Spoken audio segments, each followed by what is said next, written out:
Good evening. The February 5th, 2024 Forest Grove School District Board of Directors meeting is called to order at 5:03 p.m. Roll call of board members present. I am here, Valerie Ingram. Christy. Here. Brad. Here. Mark. Here. Kate. Here. All right. Thanks, everybody. Let's rise to the flag salute. I pledge allegiance to the flag of the United States of America and to the republic for which it stands, one nation, under God, indivisible, with liberty and justice for all. At this time, we'll do a quick introduction of audience and staff. We'll start with you, Steve, if you don't mind introducing yourself, and then we'll move on that way. Steve Webb, associate with the Human Capital Enterprises. Sarah Field, parent. Like people, parent. Jerry Lerwick. AmeriCorps. Enrique Pinion, technology. David Warner, communications. Eileen Clue, business. Share our student services. Arturo Lomelí, curriculum and instruction. Jeff Leo, teacher, parent. Okay, thank you guys all for coming tonight. I will make a motion to approve tonight's agenda as presented. Second. Great. All in favor? Aye. Do we have any public comment? No public comment, and I don't think we really need to wait for a few minutes late anyways. Okay, so we'll get going. Robin, I'm going to turn it over to you to give us an update on the search. Great, thank you very much. I'm hoping you can all hear me just fine. Somebody flag me if you can't, but I'll just get going. First, we're so excited to be here tonight. We've had a really great time getting to know many of your staff and students and parents and patrons, community members. It's been a really exciting several weeks for our team. So we're excited now to share with you what we've learned and to present to you some documents that you've had a look at. So first of all, before I really get too far out of the gate, I do want to say thank you very much. The work with, excuse me, scheduling, communicating out to get out the survey. We've just appreciated Kathy Bonson and David Warner so much. We want to be sure that we say publicly, thank you very much. In particular, it just would not have been so successful without them. So we thank them a great deal. And our Spanish language engagement day, they did everything from put out the signs to the cookies to they just did everything. We couldn't be more thankful. So we don't always experience that level of engagement. So we just wanted to be sure we called it out. We were really pleased. We had almost 200 responses to the survey. We had approximately somewhere in the neighborhood of 65 folks participate in one-on-one and small group focus groups.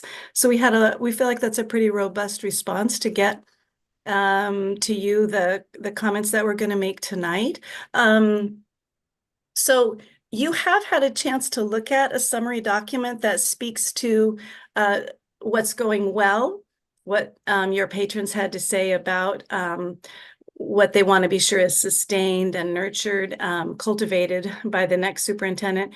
We had some responses to the question, what challenges do you think they face? We're going to summarize those a little bit too. These aren't rank ordered. They're just the themes that rose to the top. In our estimation, we didn't conduct a specific this is not research specifically. I don't know a better way to say that. It is our interpretation of what we think rose to the top. So I'm just going to go through the first part. What do your patrons think is going really well? What are they proud of? What needs to be really nurtured and sustained? And I'll start with, and I'm going to summarize a couple of things, not the whole document. You all can read. But without fail, groups called out the wonderful staff of Forest Grove School District. They spoke to the longevity of many, the commitment to the district and to the students that your staff make. They were described as caring, student-centered, really focused on the whole child. Many of those staff live in the community. And the community is the next thing I want to briefly highlight. Many staff indeed grew up in Forest Grove. They're alumni of the Forest Grove School District K-12. They enroll their own kids now in the Forest Grove school district by design with great intention. They stayed because they have loved the small town advantage. So your community, one high school town where everybody knows each other. People show up and support each other's kids. The district and community are great partners. Collaboration is a strength. So the community was a highlight. Staff, students, community, all integral to the development of the third thing I want to call out, which is the strategic plan. It is seen as a cohesive vision for the future with really clear action steps, and something that your staff and patrons really want the superintendent to step into and run with. There's deep pride in that work and a strong interest in embracing it on the part of the next superintendent. And that kind of work doesn't happen without strong leadership, both district leadership and a supportive board. So the board is the next thing I want to call out. It's another aspect of what our groups brought forward of what's going well. The board is seen as cohesive, respectful, deeply committed to the right things, and on behalf of kids. That board leadership includes strong oversight of the budget, and your financial situation was called out as very strong. So the last thing I want to point out is the district's commitment to equity inclusion was highlighted again and again. Recognition of diverse opportunities for students, such as the dual language program, efforts toward equity as it relates to staff hiring, and then also including students who participate, inclusive practices for students who are identified as special education.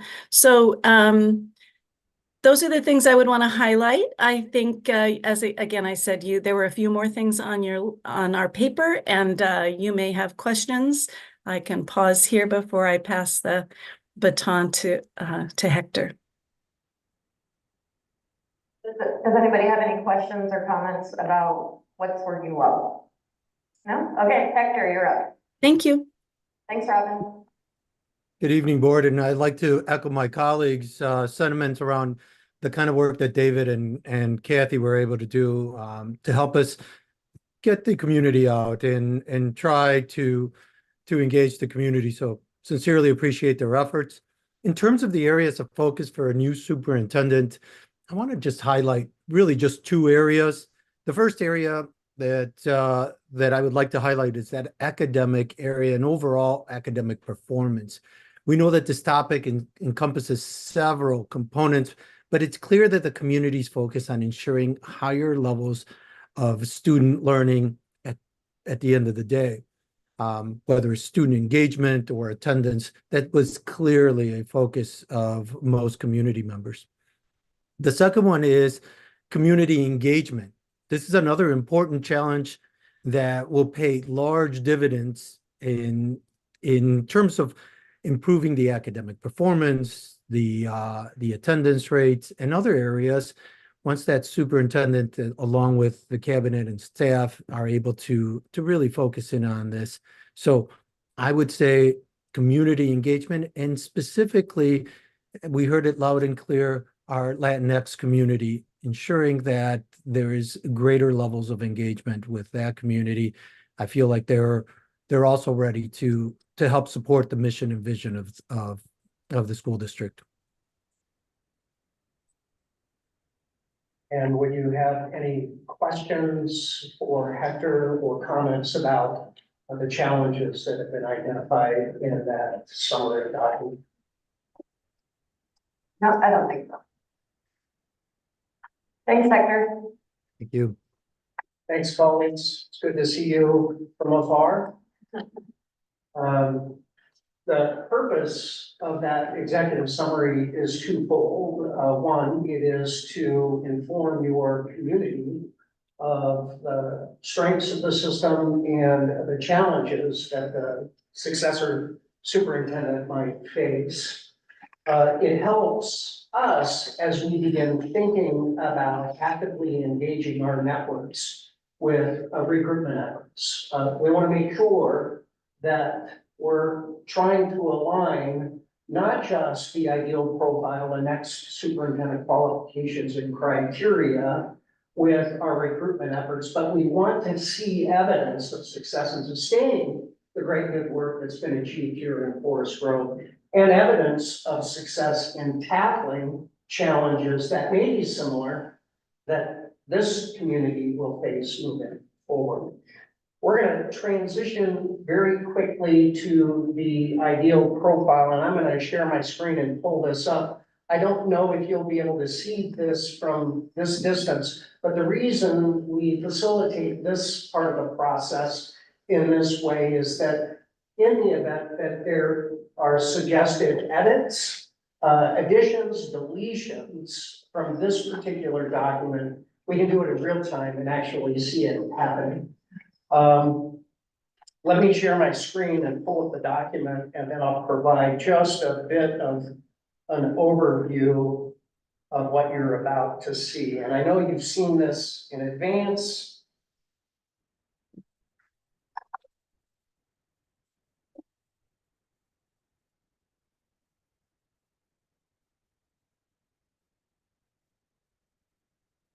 That's from this distance. The purpose of this particular document is to actively recruit prospects, candidates who have the leadership skills, attributes, and dispositions that are the right fit and match given all of the conversations we've had with stakeholders in this community.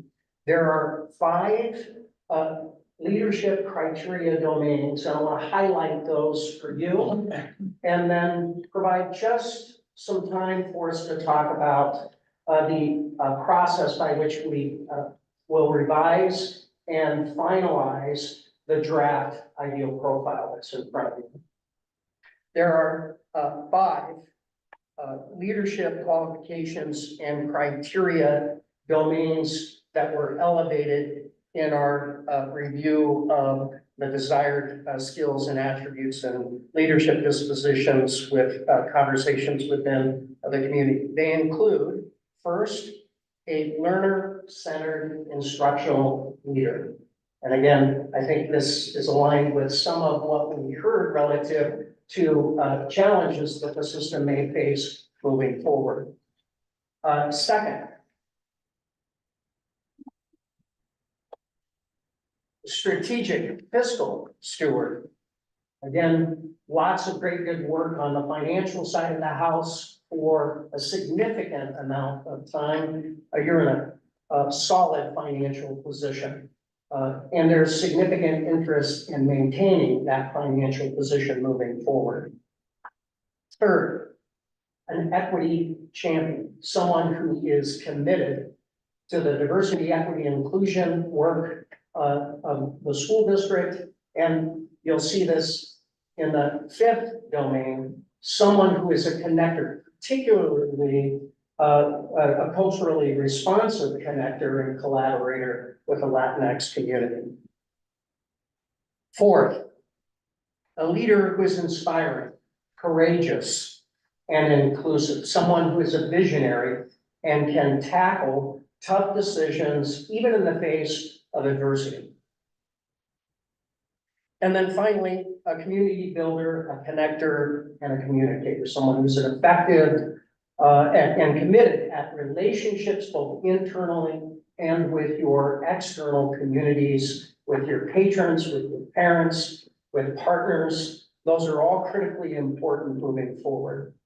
Those are the 5 leadership qualifications, criteria domains. You'll see some experience, skills, leadership dispositions that either are behaviors or identification of what that would look like if it were operationalized through a prospect's leadership. So our task here is threefold. First, respond to any questions that you may have about the ideal profile of the development of that. Then secondly, to dig into, are there any materially, critically important qualifications, skills, or attributes that you think need to be included. It's important that you recognize that this is your document. We're presenting this given conversations that you've had with your community. But there may be a skill or an attribute or something on the document that you believe is critically important to be included. Now, I know that when we ask these questions, often we can get into wordsmithing, and that's fine too. We can do some wordsmithing. But try to think big idea in terms of attributes, skills, and experiences. And then the third piece, and then I know, Brad, you've got a question or a comment. Is there anything that should be deleted that's here that you don't believe ought to be included in the final document? And we'll start with the last question first, because it's always easier to subtract than it is to add. And then we'll get into the addition piece. So that's the process, Brad. So I guess my question is, when you say operational, so you have these 5 characteristics with a description of those characteristics. And I'm assuming you're gonna, the questions that we'll be asking will be driven by these characteristics. How are you gonna make them operational? So you said you created like equity champion. How are you gonna create that, an operational kind of framework for that? Our task is to identify in the form of questions and references that would provide some evidence of that particular prospect, that candidate, who has demonstrated that in their current role. So references will have specific questions that drill in to not just the equity champion domain, but the other 4. The same thing is true with our interview questions. We backwards map our interview questions right from this document. Okay. Yeah. Thank you. Any other questions about process before we get into the last question, which was, Yeah, they might have to remind us. what, What do we want to take away? what would you want to take away, if anything? Or you might start, we want to make sure that we hear from everybody. So you might start by just making a comment, a reaction to the document. Christie? Sure, thank you, Steve, and team that's up there. It's nice to see you on the screen. I just had 2 initial thoughts that I jotted down, and one, and it may not even be significant, was the order. The one that stood out to me that I would like to see highlighted is the community builder, connector, and community communicator. I like that it started with learning centered instructional leaders, so I was happy to see that as the first message, and I know they're not in order of importance. But when I looked at that one last and then the strategic fiscal steward, now we're blessed to have wonderful strategic fiscal steward in our audience today already. So to me, as far as looking for qualifications, we have a very strong team. So it maybe would be someone that can be connecting with an already very effective team. I don't know if that makes any sense. So that one up at the top just didn't seem to be a priority for me. And you just answered the second thing, which I wrote down in a couple different places, which was, and it will come out, I imagine, in the questions, is showing evidence to show what leadership for change means, or evidence to show kind of what Brad was speaking to, but someone that can show not just, we did this in our district and reading scores went up. I'm really looking for someone that can say, as a leader, even not at an admin level, as a teacher, you know, I identified a need for change based on a strategic plan. I implemented a plan with the team, and here were the outcomes we were hoping to see, which eventually was the. So that's, I know, way in the weeds, but I just added, you know, with evidence to show leadership for change, exercising courageous leadership for positive change that is backed by evidence data, you know. So those were the 2 comments, I guess, I had overall. Christie, when we get to the finalist stage and we begin doing deep dive referencing, we invite board directors to participate in that process. We'll frame some standard sort of questions for references that we typically provide to boards. But it's critically important that those questions, those burning questions you may have, that you have an opportunity to ask those questions to the references that you're making the telephone calls to. So if you're having a conversation with a board director who is the vice chair, your colleague from whatever school district one of the finalists currently is employed with, you'll be able to pose the kind of question with a level of specificity that gets at your question of evidence. Mhm. Any other comments or? Just to clarify something that was saying about the order, it doesn't matter which order they're in per se. All of these points are gonna be stuff that you're looking at, and forming questions around regardless. Correct. They're not weighted in terms of priorities. However, I know it's If we typical have for something the, that's priority, for the eye of a reader to focus in on the first or the second. We're kind of accustomed to placing value on where things are on a document. So we are really flexible with the representation of where things get placed on the final document. So if in fact it's the board's interest to take that fifth bullet and move it to number 2 and take the strategic fiscal steward domain and move it to number 5, we just need direction from the board as a corporate body, and we'll do that. I guess I just, listening to Christie, just kind of a prioritizing, I think what she was trying to just prioritize about what areas, I don't see it any location on a piece of paper, but just maybe a prioritization of a certain area, you know what I mean? So a real focus in the last bullet. I mean, you can move it to the front, but just the idea of creating questions that really makes that a priority. But maybe the first one and the last one are like our priority. Yeah. Maybe we could all agree on that. I mean, they all are our priority, but if we were ranking them. Yeah, I agree with that. I mean, I do. Certainly, when we get to the deliberation, we'll have a slate. And from the first round to the finalist round, we'll have conversations in executive session about candidates and where your priorities are anchored against this document. That's why getting this document correct is so critically important. Yeah, I'm looking at the first one and I'm expecting that when you're looking at increasing academic rigor in that, you will dig down, you'll get specific, correct? Correct. Often we have specific questions that drill into data that speaks to achievement gaps by historically marginalized learners. So what evidence might you have of making a difference in closing achievement gaps between your second language learning population and other student groups?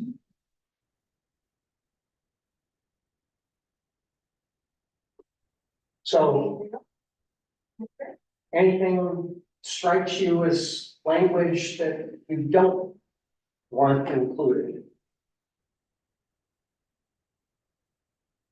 It's pretty good job. We always ask the question. Thank you. When did we say somebody will say something? They won't like certain words. We're good with it. Okay. Are we missing anything that needs to be included? Just want to make sure that I want to thank Christie for highlighting those two areas and that anchoring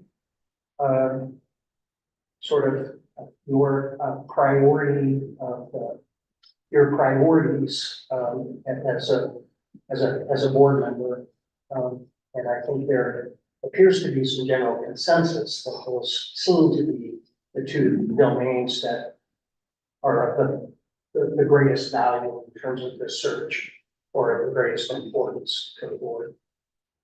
The only thing I would say is that, just thinking back to the last time we went through this process, and I don't know if the rest of you kind of remember the same thing, these are similar kinds of areas, so it's nice to be in a district where there's continuity from year in, year out, and these bullets look like they lend themselves to the continuity moving forward too, so. For sure. Yeah.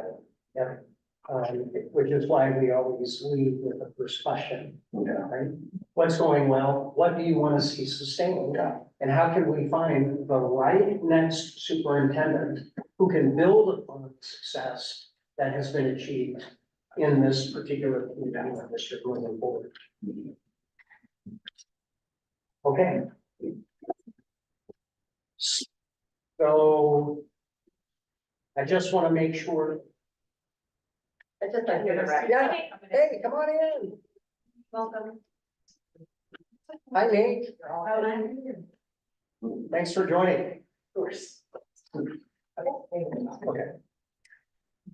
So, last call for any comments or suggestions or modifications to this particular document. As you know, we have lots of communication that's getting ready. Nate, did you have anything? Hey, we'll circle back with you. You're gonna hit it right when you watch the door. We'll let them play catch up, but I think that we're all good with this. and- Yeah, I do, I would just say, that I think this is, I think it'll be great to see the questions. So. Thank you, Mark. All right, I'm gonna close this down and then we'll transition to the next topic. Can I just say one thing? I'm hearing everybody really well, but Mark, except for Mark. So as we get into the next bit of dialogue, I don't want to miss what anybody has to say. So if he's further from the microphone, I just don't know if there's a way to resolve that at all. Thank you. That's for 5 years. I've been telling them for 5 years to speak up, so. Oh, okay, okay. Well, I think he might have something to say in the next round and I want to be sure I hear it, so. Yeah, we appreciate that. He's happy that you're reminded. Yeah, Thank you. Mark, can we do a sound check again to make sure that Robin can hear you, please? yeah, can you hear me? Much better. Thank you so much. Thank you for that. Right? Right. It's always like, That's it, way underneath. hello? Okay, we're focused. We're gonna move on to discussing the salary range. Correct. In your packet, you received a memo from Human Capital Enterprises and a contract analysis report that was not prepared by Human Capital Enterprises, but rather was prepared by RS2 Education Consulting. They do most, if not all, of the contract analysis for superintendents in the state. We rely on their expertise in pulling this data together. So I want to just frame our goal here and then orient you to the report. I know you've had a chance to review it, so I won't go into great detail, but I want to make sure that if you have any questions about the contract analysis prepared by RS2 Education Consulting, we open it up to make sure that you understand what the data represents in the report, first and foremost. And then to tackle the following question. In order to attract and retain a top-tier superintendent, what are you comfortable paying to achieve that outcome? And our interest is receiving a range of financial total compensation parameters, not to get into the specifics of the vehicles of how a contract is agreed to. Okay? We advertise that range. Prospects will ask us as they contemplate whether or not to be an applicant. And that's the total compensation range. That's what we're gonna be talking about. Correct. So, let's, just for the audience, do a quick orientation, of what, RS2 Education Consulting provides. And the top table on the right, and I apologize for the distance from the screen, but there are 9 districts inserting Forest Grove. That would be 10 districts, and they are ranked by size of student enrollment.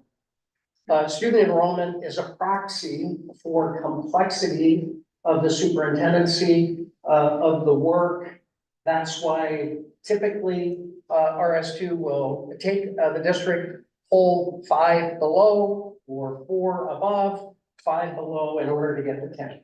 Okay, so you have the 17th district, Redmond, 18th Klamath County, 19th Lake Oswego, 20th McMinnville, 21st Corvallis, 22nd Forest Grove School District. You don't see it in the table because it's below.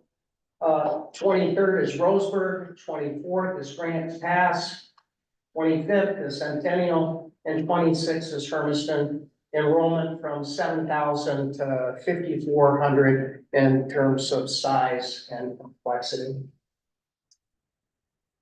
Forest Grove is in this bottom black line. And it is ranked number 22 out of those 10 comparator districts by student enrollment. I want to call your attention to the far right column here where my cursor is moving. This is the total compensation with vacation cash out. The lowest comparison of the 10 of total compensation with vacation cash out is $223,000. The highest total compensation in the comparison group is $276,540. The average of those 10 comparator districts is just over 241,000. That's how you read it. Can I ask a question on the highest comparison? Louder. The highest comparison, and I'm not sure if I follow the numbers if they add up on the highest comparison, but maybe it looks like the salary is 267 and the total comp with vacation is 276. But it looks like it should be higher to me. I don't know. Am I reading that wrong? I see that too, Mark. Because here it says total compensation is salary and benefits provided, including stipends for travel, TSA tech stipend, and so on. So on the highest, it's 267 plus 11 for the travel allowance, and I don't know if the district TSA is put in there, and right, and so It should be. so I will need to, this is not our report. okay, so I just Apologize, Yeah. thank you for that. it just didn't seem like it added up to me, but it seemed like it should be in the threes somewhere. So I just did the math and it does come out to 335. I thought at first when you were asking the question, it was a PERS adjustment issue, but in fact, that is a district that pays PERS, so it's not a PERS adjustment issue. So it's possible that line is wrong, which would actually change everything upward in terms of averages, if that's true. So we might need a correction on that. Start to consulting with that. It's possible that the base salary is incorrect, but without fact checking with R2. So we'll have to do that. okay. So you want us to pick up an average, a range, right? A range of what we're willing to, that would be willing to be acceptable by the board. Yes, and as I framed in the cover memo to this particular document, of course, the variance on this highest comparison here could potentially change what that average is. Yeah. So, Can I make a comment? yeah, I'm just going through this over the years, doing the comparison. I'm just wondering why, when we make a comparison, that we have a district like Lake Oswego in our comparison analysis.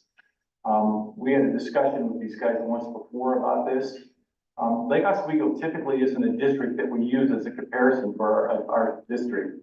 And so what I'm wondering is if that's the highest comparison, which is that's my guess.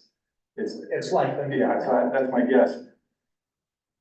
Well, I'm just wondering why Lake Oswego was chosen again, because it was chosen the last time we went through this with these guys. And can we drop that out and maybe use a district that's more aligned with Forest Grove SES wise in terms of building this comparison? Does that make sense? Yes, it does. The Lake Oswego high salary is gonna drive this average way up. So, and then if this isn't right, and that's a 335, that average number is gonna be pretty high. So these other districts, I mean, Centennial is one that we usually use. McMinnville is one, for Vallis we use, and Eileen could share the other districts that we use, would make more sense in terms of a comparison, in terms of salary. Are there other districts on this list that should not be on this list? Besides Lake Oswego? I don't know that we've used Roseburg before either. Klamath County doesn't seem, but I don't think we Look at that. Redmond. Have we used Roseburg, Eileen? Roseburg? There is more rural than we are, so you're trying to stay closer. No, that's what I'm talking about, the Hermiston, Famine County, Grant Pass, but, I mean, when you're trying to find schools that are our size. Mark and I had this discussion with Rob. Yeah. And we talked about this piece the last time we met with him. Okay. So I would say that it would probably be worth a while to revisit this. And then find out if that number is correct or not, and then have a discussion about comparison district. Yeah, okay. Does that make sense? Yep, absolutely. So I want to just check to make sure I understand what your preferences as a board. Remove Lake Oswego, verify the numbers in highest comparison. If they're connected with Lake Oswego, that'll change what the highest comparison district is and what that line is in the table. And then schedule a follow-up with the board at some point to have this conversation with that new study. Yeah. Okay. Can I ask one quick question? So is it important to anyone that it remain, for comparison's sake, a group of 10? So if we drop Lake Oswego and it is number 19, are we adding 16 or 27 to stay at 10? And I don't know who those districts are. I don't, to me, I don't think it matters to have 10. It matters Okay. to have a period. So I don't think so. I don't think it's a huge deal to have 10. No, I don't. You might want to consult with Eileen, because she's done this with that comparison analysis throughout the years, so that might be helpful too. Okay. Yeah. Sorry, Eileen. I was like, I don't know if I want to do that, but. One more thing. So in terms of advertising, we're not in a position where we can advertise a range at this point in time. Are you comfortable with us advertising something that is competitive and commensurate? And then when we engage in conversations with prospects, we'll then have to provide that information at a point in time in which we've had that follow-up conversation, because they're going to ask the question. That's what I was wondering too, is if the board feels comfortable still having this discussion of the salary, taking out that high number, or just conversing about it amongst ourselves right now anyway. So I think that basically we'd be still just be coming up with the salary range that we feel comfortable with, but none of this would be finalized until you actually have a contract with whoever the super is gonna be and you meet with your attorney. So this would just be a range, because they're gonna be asking to wanna know, do we feel comfortable moving forward with this discussion on that? Or do you think this matters? could we have a discussion about the theory of it with a range and get the discussion piece done? And a placeholder for that top number, depending on the analysis come forth? Is that possible? How long will this take? Couple of days. Okay. So let me ask this question. I see here that there was a release of this on the sixth. Is it critical that we come up with the salary range before that, or can you still release the superintendent's? We intend to launch the search tomorrow. Okay, If we're not at a place where we can finalize the salary range, we would advertise that in the posting as competitive and commensurate. perfect. And we've done that in other districts. I would feel comfortable doing I that, think that's, so that we I can. would vote for that, because I I don't think there's any reason to rush and try and do this tonight with. No, and the thing is when I was looking at, Dave Parker's, package, you know, we went from 20 vacation days to 30. And then we went from 10 holidays to 11, and those pieces are part of the negotiation and get down to salary and that. So, yeah, I think if we could blast it out tomorrow, that would be terrific with the qualifying factors that we can know. Brad, please, Yeah, Mark and I were, you want me to do it? Well, go ahead. they can hear you better. Mark and I were having a discussion because when we did the analysis with Rob, one of the school districts had a one number salary. In other words, there were no benefits, there were no, it was one number and there was a range for that one number. And then once we hired the superintendent and we wrote the contract for the one number, then he or she would meet with the school district to decide how they wanted that one number dispersed. Lake Oswego, I think, was the school district that did that.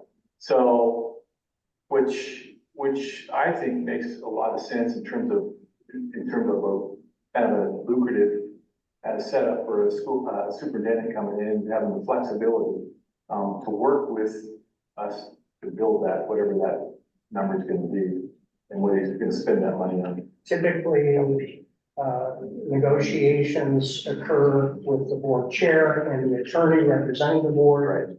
And directly with the candidate, your sole finalist. Increasingly, we're seeing superintendents also retaining their own counsel for their own interests or protections. Yeah. But typically, it's usually counsel to counsel. The board chair represents the board's collective interests, and then, of course, the contract is finalized between the parties. It's increasingly common, I think, to see distributions in different vehicles like a TSA, car allowance, etc. But lots of boards have preference with full transparency in the base salary. Like, here's the number, it's 240,000. Let's put it all in base salary. That's what we're talking about. Yeah, or they could make the choice to say, I want 20,000 to go to my insurance, or, 5,000, can't say, but this is just the final number.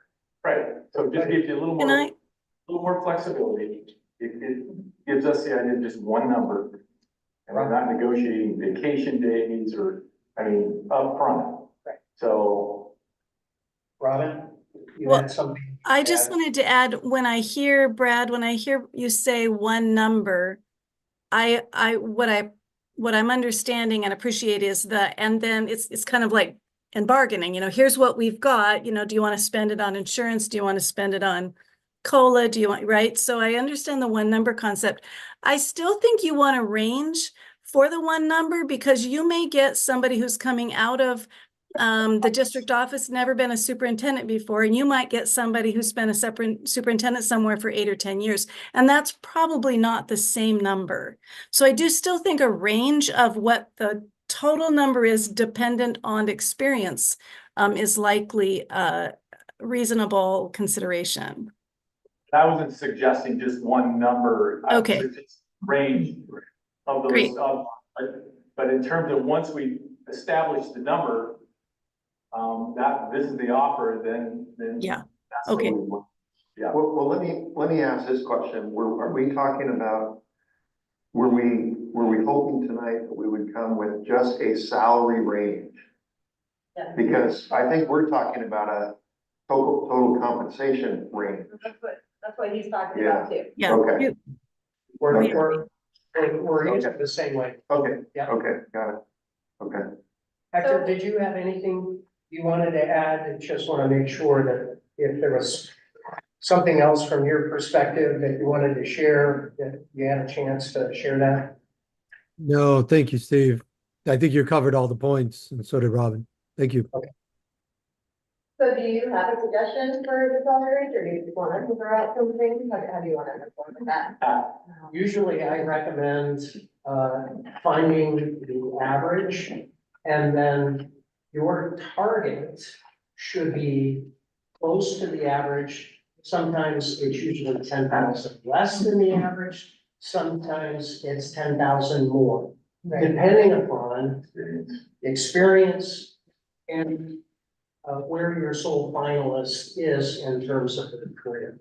So but because of I'm not sure that this average is correct. We might have to do it a little bit differently. We might have to go a little bit, 15 or 20,000 each way. Is that what we're thinking, or? Well, even if the average is correct, I mean, you have a Lake Oswego in there that's bumping up that average. I'm not sure how much, but I bet you it's some. So Are you? I'm suggesting you take Lake Oswego out and come up with a comparison that are more comparable. Yeah. Right, but we want to try to just have our number now, right? And so that's what I'm saying, if you can do that in your own range, you can take that out. What would your number look like, right? Like, I would be saying like 220,000 to 250,000. I don't think we need a number. We do. We need it for tomorrow. Well, We can, my recommendation, this is your call. I'll take direction with a range and we'll go to press. Or we can slow it down, make sure that the number is correct, and then identify what the And then we'll average put is. it out tomorrow. No, We will put it out, We will put it. but it will say commensurate and competitive. And we so- can and pick it we've up. done that. Once we Sorry, get the no. other numbers, then we can, add that to the blast out, right? We can, add it to the posting. We only send the e-blast ones. Oh, you understand. Yeah. And it's going out Friday because we get the most clicks on a Friday afternoon. So you would be able, if you said 2 days, you'd be able to get those numbers back to us, right? Assuming RS2 can do that, because they have the detailed contracts. If I had copies of the contracts, I could do it myself, but they've got that data. So because it's required by Oregon law, you have to have this conversation in a public meeting. So we have to schedule a follow-up public meeting to entertain this question around the range, given the new data. Okay, what about this? So in the existing recommendation, which is 229 to 248, if we can think, You're in what, where you? second page. Yeah. So this was the existing recommendation, and then if we in our minds take out Lake Oswego, so we're kind of all making an assumption that that top number would drop a little bit. Which means maybe the top number here would drop, but math-wise, not too much. Would we be comfortable, would you be comfortable recommending to us that we might say 229 to 240 as a range tomorrow? Knowing that or keeping this range, knowing that we don't certainly have to approve the top number. So we're assuming the top number recommendation might be a little bit lower. We have yet to talk about if this range is something we even want to bump up anyway. So do you see what I'm saying? Like, we could probably approve a range. That's what Tonight. that's my feeling, is that I feel like we can approve a range, and I'm also wondering, are we tied to this number? If we approve a range for 225 to 245, and we find somebody that's amazing, and they say they want 250 or 255, then we still negotiate that with them. You certainly are. We can do that. So I don't see the problem with having a Or range. the other way around. Or the other way around. That's why, to me, I don't see the problem with deciding on a range tonight, because we're gonna have to have another public meeting. Is it gonna change that much, I, the range? I still want to see the. I do wanna see that, Yeah. but is it gonna change what our range is? Probably not. Probably a little bit. Not much. I wouldn't. I don't think that much. Well, and let me just throw in my last wondering. Don't say that it's your last thing, Chris. My last wondering. Okay, so, because when I came into this meeting, my only question about the range for this board, since this is new to me, is, and it was a question for HPE, is by increasing that top number, knowing that we wouldn't have to offer it, do we get, what risk do we take in not increasing the top number as far as losing potential initial candidates versus leaving this range where it is? Now, to me, we're already saying maybe it can be both things because we're agreeing that maybe this top number might have been a little too high. And in that case, if this board says, no, that seems reasonable, then I'm good with that. That was my question to the board though, like, is there, and it's to Val's point, is there any risk in adding more to that top number to potentially get all the candidates to do that? And I know there's I mean, I can maybe. So once you add to that top number, you're setting expectations for, so, but it's all negotiations. Right. I mean, you're negotiating salary, so it's either yes or no. So, I mean, I'd be willing to set it at that rate, and with the idea that I would want to see the revised document in terms of the contract analysis, just to see what we were in the ballpark from Rob and the crew. You would be willing to do this number, 229 to 348, is that what you're like? I would. You want a comment from me? Sure. I want to. I'm okay with that. And if you could send out, this, Revised. yeah. And then we could look and we might not need to have another meeting to talk about the range, but if that number is so skewed, we'd have to get together again and have an open meeting. So if you could get those numbers to us, that would be fine. And then we can blast this out. I don't know, either tomorrow or Friday, whatever you guys want to do. Friday, they're gonna blast it, tomorrow they're gonna post it. Okay. Mark, what do you think about those? Well, I'm just kind of looking at the numbers here. I don't, down below it says that Forest Grove currently ranks last in salary, about 40,000 below the average. But is it with? But it's not 40,000 below the average. So the numbers just they don't, because the average is 212 and we're at 180, so that's like 32. So the numbers, I don't know about the numbers. I just don't know about the numbers. At least to me, they don't really add up. And so I would say that we wait for better, more accurate numbers is what I would say. I would highlight that the numbers when they do the averages is based on the PERS adjusted. So the 212 is really 209. So there's that's a little tweak you might be needing to 69. make. And the same. Okay, 40, okay, I see, that's the 40, okay. Yeah. Right, that's how you get to the 40. Yeah, I mean, it is a little bit, I find myself looking even closer at this now because we see some numbers that didn't match up. And so I guess I'm questioning the numbers, and for me, I might be more content to wait for accurate numbers. That's just me. I can go either way. Yeah, and I can. So, What about you, Brad? Not like you, Kate, you go either way. Well, I might change the next time. If I give you information. Enjoy it. And if I could remind you, I really appreciate the conversation, and I think you do need to make that this is the important decision that you make about whether or not we are good to go with a range. But you're not taking action to approve a contract. You're not taking action to approve this range. You're just guiding us. You're guiding us in our conversations, and you're right, it will be in written materials that we provide in our e-blast and on our website. So it's not nothing by any stretch. I don't mean to minimize it. but it is also not a contract you're entering into or something you're approving. So it can come up again at another meeting, even if you give us guidance today. So Robin, tomorrow the posting happens and then the e-blast happens on Friday. That's right. Oh, the posting, if we have the range tomorrow on the posting and then if we receive the information, the adjusted information between then and the blast, we can have it. I mean, at some point we could have another discussion if we wanted We had to. that at public meeting. Yeah. At a public meeting, sure. What do we need, 24 hours to post it or 48 hours? It's not an emergency. I- 48 hours. Yeah, I think we just go with the range.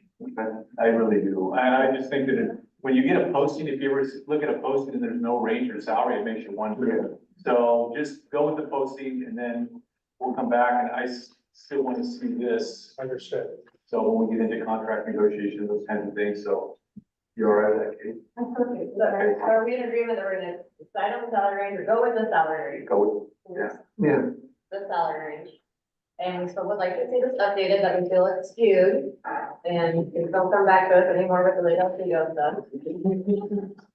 Please. Except we did last lady money that they have Oh, for people. I don't have that history. When you go to law, tell them that I said, I yeah. will do that for sure. So Steve, will you, send the board members, what you send out tomorrow and then also what you send out on Friday? Yes, Okay, thank you. you have received the draft copies of the communications that will be released tomorrow, internally and externally, thanks to David and his team for doing that very good work. And then Human Capital Enterprises is responsible for the e-blast. That goes out on Friday, as Robin indicated, because our open rate is higher when we send it out on a Friday. We have 40,000 subscribers to that particular listserv. And when do we start seeing tentative names for I expect a few applications right away, quite frankly, because we've had a number of people reach out with very serious interest. So they're already thinking about it. They're waiting for the application to go live. They're waiting for the last bits of information and to see the next superintendent criteria, because we haven't responded to folks yet because we haven't had your approval that, yes, this is what we're looking for. But now this is in my closing remarks that we're ready to go. We're ready to call people back starting tomorrow. So. Just want to verify we've got direction on the recommended Hold salary. on, I wanna bring it up again. So they're recommending 229 to 248 or whatever. I mean, I would like to see. Round numbers. Huh? Round numbers. Yeah, 220 to 250. Is that fine with you guys? Yeah. I didn't, what was the range? Okay, the salary range 220,000 to 250,000. I like whole numbers. I don't know.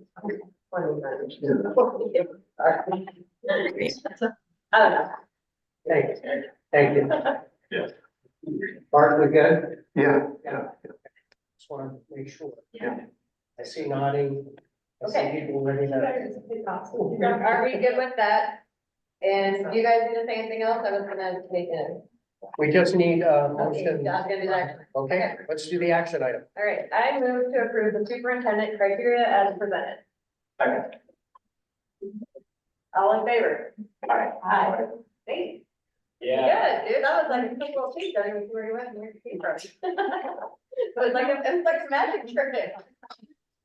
Before you adjourn, I have some students that have some stuff for you.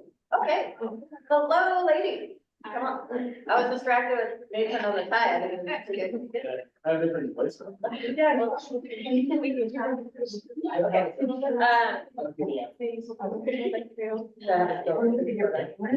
Rob, hold on, ladies, 1 second. Robin, do you have some closing comments about next steps? And then I got a couple other things to do. Sure. All I wanted to say was we're ready to go. We're excited. Tomorrow, we've already named the things that are going to happen, the COSA ad, the WASA ad. I'm working with Joe to get COSA up and running, and then David with a link live from your website. And I'll also work with Joe about using your usual application platform to be a conduit.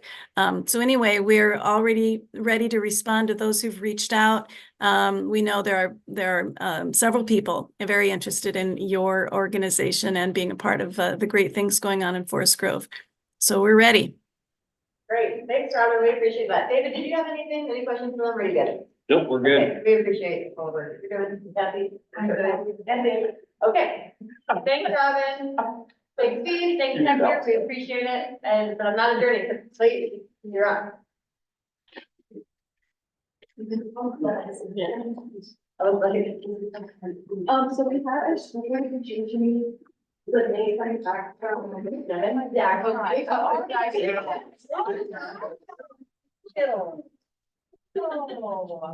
wow. Thank you. Thank you.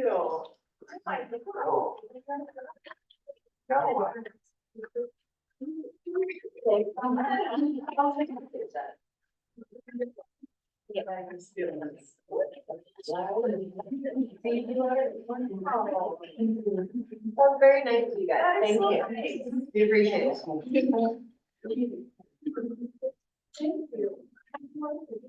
This is there in the FGSD. Can you guys remind me your name? Oh, I'm Melinda. Paula? Yeah, okay. This is going to be for. Yeah, yeah. Thanks, Melinda. Thanks, Paula. Yeah. We appreciate it. Nate, you have something? Yes. Okay, Nate's gonna talk to us earlier. Let's talk about it. Hello, there we go. Okay, yeah, so a lot of our plans kind of got delayed with the snow day, but our awesome service committee pulled through with some more appreciation for you guys. Obviously, you guys do a lot, and we really wanna, commend that, and this is something that they entirely put together, so hats off to them. I believe I talked about them last meeting as well. We love our service committee so much.